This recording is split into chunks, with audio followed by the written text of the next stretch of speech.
Hey guys, welcome to a new video. I got a request to show you how to use the adapter for the new regulator that will go on the valve head so you can test the plenum pressure or what you set your regulator to. So we'll go through the procedure on how to set up the gauge adapter, the proper way to set it up, and also how to adjust your regulator. So we'll do all in one. So first thing we'll do is we're going to get our adapter. So we'll put this buttstock aside. So when we send out your adapter, we're going to send it out with a Delrin seal. If you don't have one of these or you lose it, you probably could get away with a 4x2 O-ring, but the Delrin seal is better to seal. So you're going to slide that inside and make sure it sits nice and flat. And then you're going to take your Meazy gauge and you are going to screw it down like so. Now this is the part you are going to use a wrench on. A 27mm wrench will fit the Meazy gauge. And I believe a 13mm back here. Oh, 14.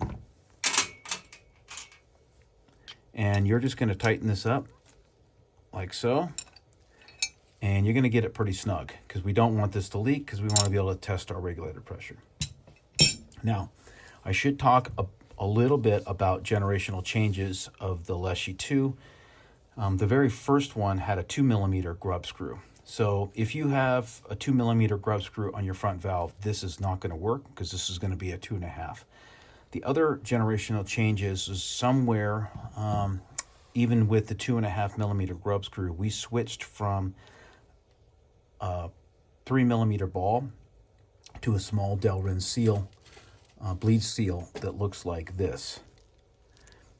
We did it for a couple reasons. Number one, the palm gives a better seal, and number two, people were smashing the metal part of the little cup back here by over tightening when they had a little bit of a leak. So we switched to that. So given that you want to bleed this really slowly, and if you have a metal ball here, you can see we use a pointed end on our screw here. It's to seal into the Delrin. So if you have a metal ball, I want you to be really careful. And you can also just get another seal from us. So the first step in your procedure is going to be to bleed off your plenum. Now, when you're bleeding, what I don't want you to do is take this screw all the way out, especially if you got a lot of pressure in here. If you take the screw all the way out, there's a chance that your Delrin seal will just fly out. So we don't want that because we definitely need the seal. So once you get a fair amount of air in here, you're going to take your grub screw all the way out. And if you look inside, you can see our little seal inside there. Make sure that stays in place and it's nice and flat. Now you're just going to take your Meazy gauge with your adapter. And remember that you put your Delrin seal in there. And you're going to screw this all the way down. And we're not going to use any tools on this because the Meazy gauge and the adapter itself is going to give you some mechanical advantage.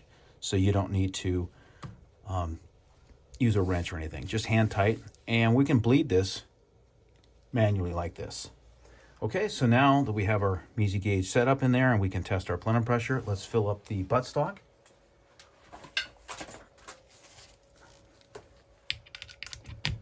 So we're just going to give it a little fill here. And we're going to see our reg pressure going up. And this one happens to be set just at 130. And just for your information, we send all these out at 130 bar, regardless of caliber, except 9mm, which we send out at 150 bar. Okay, so now that we have this filled, bleed it off. I'm going to teach you now how to adjust it. So with the new regulator, the REPRX, you can see that we no longer have a plug on the back for you to test it. So what you're going to want to do is use your supplied tool, which looks like this. And just as a point of a little trick, if you want to always keep it with you, you can slide it on the back side and just keep it under the sleeve. And remember, in your grip, there are the tools because this takes a 4mm in the center. So you can take the tools out of your grip. Okay, so what we're going to do is take our 4mm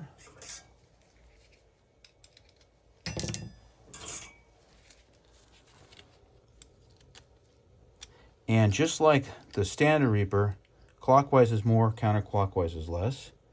If I can get the little dude lined up here. There we go. So you can watch here. And just like anything else, no more than 15 minutes at a clock. And you can see it's going up a little bit. Okay, so let's say 136 is where I want to be. Now, given this device, if I were to buy all the components to this buttstock individually, the single most expensive piece is the valve head. It's the most complicated to machine and has the most amount of parts in it. So I highly recommend that you do this at your workbench. Use this just to test your pressure, and you don't go hunting with this on here. If you were to drop this off and break this off inside the valve head, it's going to be very expensive. So my recommendation is this is only used for testing. Once you've set your regulator pressure that you want, now you're just going to bleed it off by hand, and you're going to replace your grub screw when it's empty. I hope that clears up. Quick little video on how to use your new Meazy adapter for the REPRX, and you can also use it for the Reaper if you want to use it just to test. Just remember, check your screw first. It needs to be a 2.5mm grub screw, not the old 2mm. These won't fit on our original generation valve heads. All right, again, if you have any questions, you can hit us up at edgunwest.com, and see you on the next video. Thanks for watching.